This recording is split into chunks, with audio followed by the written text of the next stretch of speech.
In the previous chapter, we worked through hazard identification and found all the hazards within your workplace. Now what we need to do is take those and determine whether they're significant and what we're going to do about them. This is going to be called hazard assessment. We need to do this separately from hazard identification because the timescales are different. You can do hazard ID fairly quickly, but when it comes to the assessment, it may take weeks, months, and even years to put the controls in place. And also, we want to keep it separate because you really need a team of people to go through the hazard assessment. It can be dangerous if an individual goes ahead and tries to come up with their own controls because they may not understand the full picture. So what you need to do is assemble a team of people who are going to work through the hazard IDs that you've made previously. These people should include your health and safety reps or committee members. It should include someone from management because they know the resource or money pressure that is coming from the management side. It should also include someone from the shop floor or who uses the equipment or understands the process that you're looking at. The law requires all hazards to be identified, as we've talked about, even if they're not significant. There is a danger that if you jump to the step I'm talking about now, you're going to miss out on some hazards. So that's why we do separate them into hazard ID and then this part, hazard assessment. And also, as assessment may take some time, it is important that we prioritize the hazards that we've identified. You know, we need to deal with the urgent ones immediately. So the part of the hazard assessment process is to actually prioritize how we're going to deal in what order with the hazards that you've identified. So, assuming you've completed the hazard ID separately, the law now requires us to annotate on the hazard ID hazard register whether they are significant or not. And unfortunately, it's a little more detailed than just sort of thinking to yourself, is it significant, and ticking or putting a cross. There is a process we need to work through. The first part of that process is to know what a significant hazard is. You can't annotate yes or no if you don't know what it is. So here is the definition. Just pause the video and have a look. Under those definitions, we need to also define other terms like serious harm. That's been defined for you, and once again, here it is. There's talk about updating the definition of serious harm, but this is how it stands at the moment. So the keys to sort of understanding when you're looking at a hazard from your hazard ID, which you've put onto your hazard register template, the key then are the words potential or actual. So let's look at the words actual and potential. Actual obviously means, has this hazard actually ever caused any serious harm? And I'll give you an example. Farmers use ATVs or all-terrain vehicles in their day-to-day work. And let's say the farmer annotated on the hazard register ATVs. Now he's trying to work out whether it's a significant hazard. It doesn't take too much research to find out that ATVs are causing a lot of serious harm injuries, including killing people in New Zealand. So quite simply, he would tick, yes, it is a significant hazard. The word potential can be a little bit more confusing. Potential is all about probability or risk, and I talked about risk before with a coffee cup. Me holding a cup of coffee is probably not a high risk situation, with the hazard being the hot cup of coffee. If I put it on a table, it's probably a lower risk, but if I said the table is in the kindergarten, the risk goes up again. So, you know, the nature of the hazard doesn't change, but the risk does depending on the context. So that can get all a little confusing when we're just trying to find out, is it a significant hazard or not? What you need to do is just say, does it have the potential to cause harm? It doesn't matter if it's a 1 in 100 or a 1 in a million. Let me go back to the ATV example again with the farmer. Farmer Joe uses the ATV 1 day per year, and the rest of the time it's parked in the shed. Another farmer uses the ATV 8 hours a day, 365 days a year. Now, they both are exposed to the same hazard, but the risk is obviously a lot lower for the farmer only using it 1 day per year. But for this definition of trying to determine whether it's a significant hazard, it doesn't matter what sort of probability is involved. Does it have the potential? Yes, it does, even if it's 1 day a week or 1 day per year. So that farmer would tick, yes, it is a significant hazard. Now we deal with the risk a little bit down track, because obviously the farmer who's using it more often has sort of more urgency to deal with that risk. But in terms of defining whether it's a significant hazard or not, it's quite simple. It's actually proven to be a hazard, or it has the potential, whether 1 in a billion or 1 in 100. So having covered off on these terms and this concept of actual or potential cause of harm, now you're looking at your hazard ID and you're going, well, can this hurt me?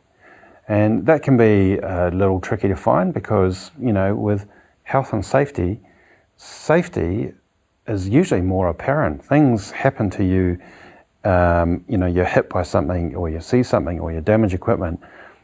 Health effects are a little more difficult to find. They could be work-induced cancers or noise-induced hearing loss, or things that take longer to manifest. I heard a really good definition of health and safety.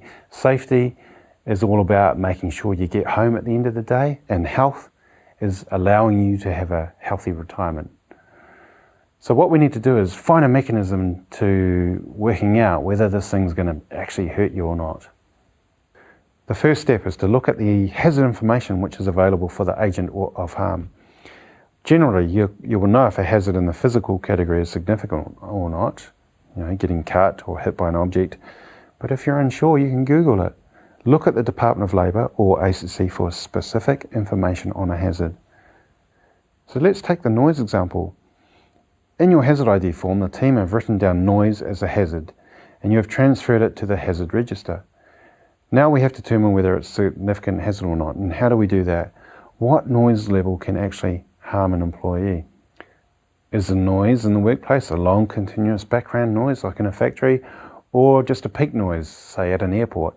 By searching online, you will find there is a New Zealand approved code of practice which says during an 8-hour shift, staff are not allowed to be exposed to more than 85 dB continuous or a peak noise of 140 dB. So your team here are sitting in the office with this information, and let's say they're positive that you do not exceed those noise levels. However, for it to be identified, someone's actually raised it as an issue. This is where the line between hazard management and good management practice of listening to your workers and encouraging input may in fact make it worthwhile for you to assume it's too loud and get someone in to measure the noise level. If you don't do this, then you may have workers that continue to grumble and allow an issue to fester. So alternatively though, you may decide to just go ahead and assume it is too noisy, therefore it is significant, and you get on to working out the controls. This may prove more costly as your judgment may be incorrect. You may be putting in controls that you don't need to, and these cost money, and that's taking money away from managing other health and safety issues.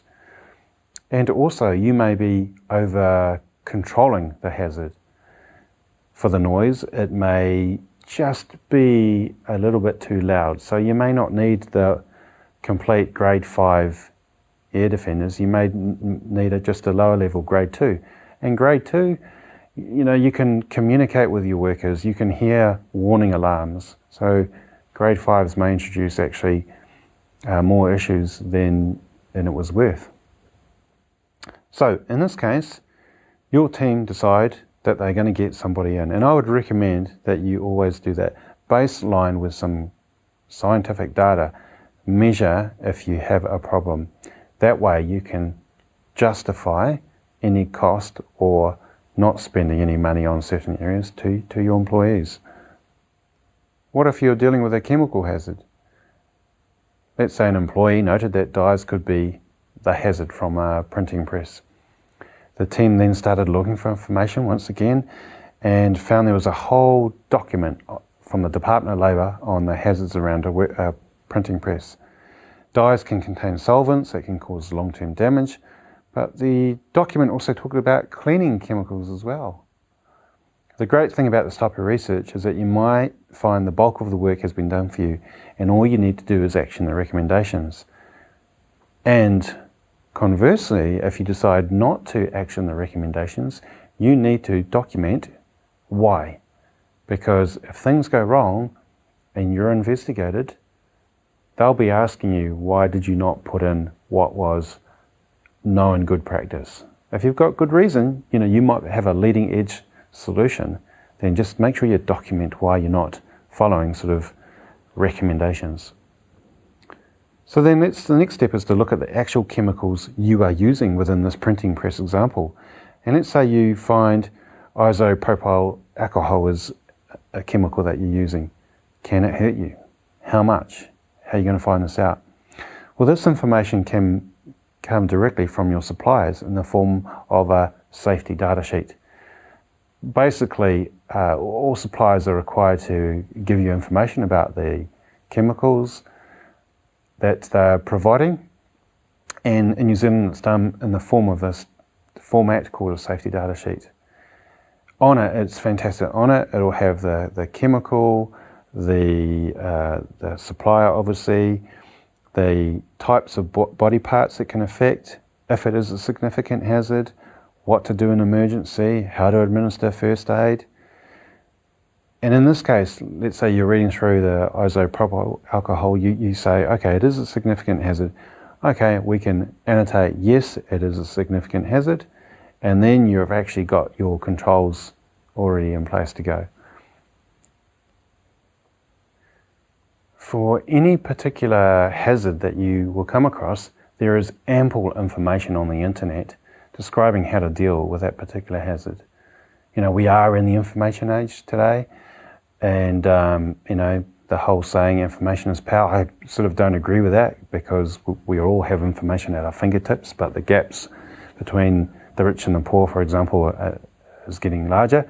So it's not information, it's actioning information. That's where the power comes from. So with that in mind, I'm trying to get you to take manageable action steps, and that's where we're leading into the action steps right now. Remember, what we want to do is to be able to answer this question: are the hazards significant? And here's what you need to do: transfer all the hazards from the hazard ID form to the hazard register.